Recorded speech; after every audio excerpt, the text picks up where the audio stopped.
I think it'll very quickly realize getting more control is a very good subgoal. That's a dangerous combination. Open is required for auditable models. There's 8 billion different preferences about the future.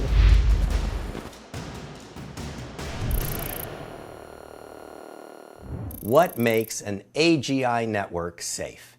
The first level of safety in an artificial general intelligence that is a network of humans and AIs is those customized AAAIs. Each of them carries values of the owner, of the human that trained that AAAI. There's 8 billion of us, so there's 8 billion different preferences about the future. If you're making a decision on behalf of N people, then the only undominated, or what's called Pareto-optimal strategies, are to optimize a linear combination of the preferences of the individuals. That democratic value system is one of the safeguards for AGI and ensuring that it does have values that are aligned with humans. The second safety feature is that all intelligent behavior takes place according to a universal architecture. So this is just a slightly more rigorous framework than what's already going on.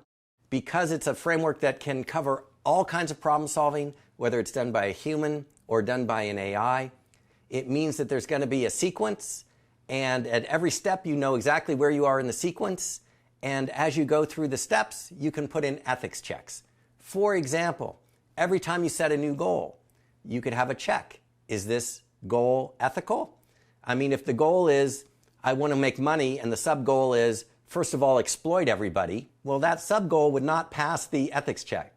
What we want is some way of making sure that, even if they're smarter than us, they're going to do things that are beneficial for us. If you had a check that every time a goal is set, it has to pass some ethical criteria, that would be a way to have ethics and values built in to the very problem-solving process.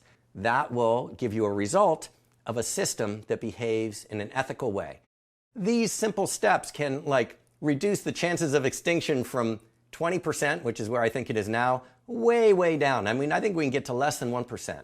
People don't realize that the current state is incredibly dangerous because none of these things are in place. We don't know how they operate. We don't know what they do. They make lots of mistakes, and they're very powerful. That's a dangerous combination when it comes to personal security or health. Here's what's amazing. In this scheme that we're talking about, an AI network with a universal problem-solving framework, you've got humans and AIs working together to solve problems. There's a trace of their problem-solving behavior. That means anybody trying to do nefarious things on this system, you'll be able to see. We're open source by default because we think open is required for auditable models. That's required for private data. It's making the problem-solving process transparent and auditable, and that also increases the safety of an AGI system. You do those things, wow, we've made a giant leap forward in AI safety. So stay tuned if you want to learn more about how to build safe artificial general intelligence.